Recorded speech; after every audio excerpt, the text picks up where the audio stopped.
I think that there's something really magical about dolls. There's a mystery and there's a potential to tell a story.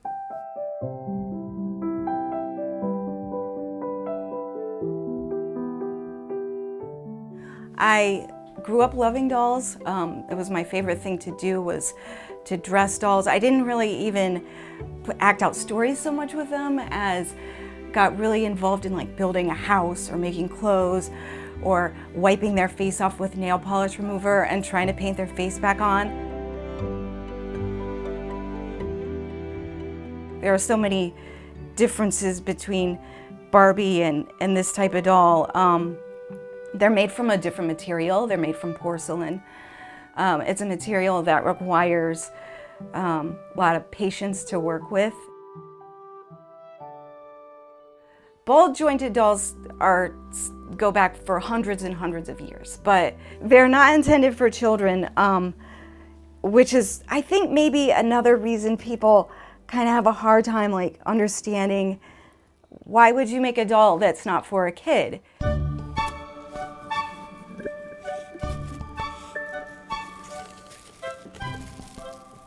That love of a doll never leaves a person. And I'm not really exactly sure what that is. Even though I spend so much time making dolls, I'm constantly asking myself this question. What is it that is so special about a doll? And I think the idea of replicating the human form on a small scale is so compelling for people. And for me, it's not so much the owning the thing, because I actually have very few dolls. It's the making of the thing and then spending so much time with it that I really feel like I've imbued it with a sort of spirit. This is a thigh and this is a little piece of suede. So you're just gonna like put this inside the joint so that inside the socket, so that when you put the joint in place, you have a cushion that protects the porcelain and helps the doll hold a pose better.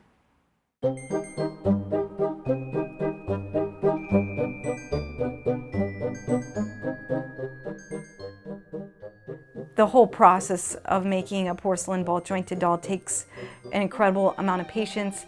I do try to give them a character, a personality.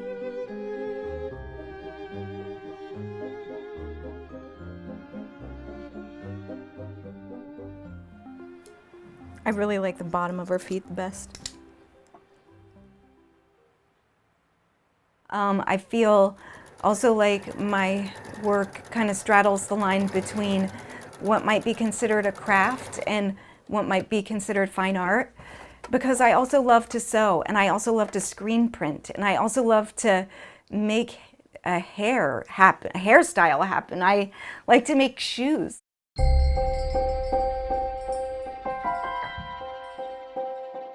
She wears a platform shoe, not a high heel shoe.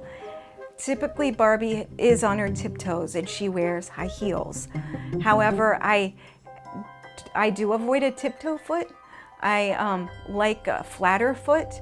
I like the idea that this doll can stand on her own. Sometimes I think the reason I make dolls is because it's an excuse for me to put a lot of time into paying close attention to a detail. So the box takes quite some time to make, and a thing that is really important, I think, in the doll collecting community is the box. The box is part of a ritual called a box opening.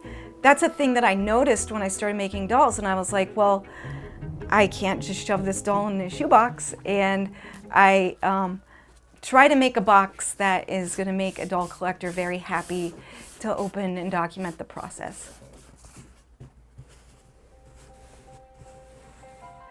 I think about them as a part of myself that comes out and then is made tangible through porcelain, alpaca hair, lamb locks, suede, steel springs, and so many other materials.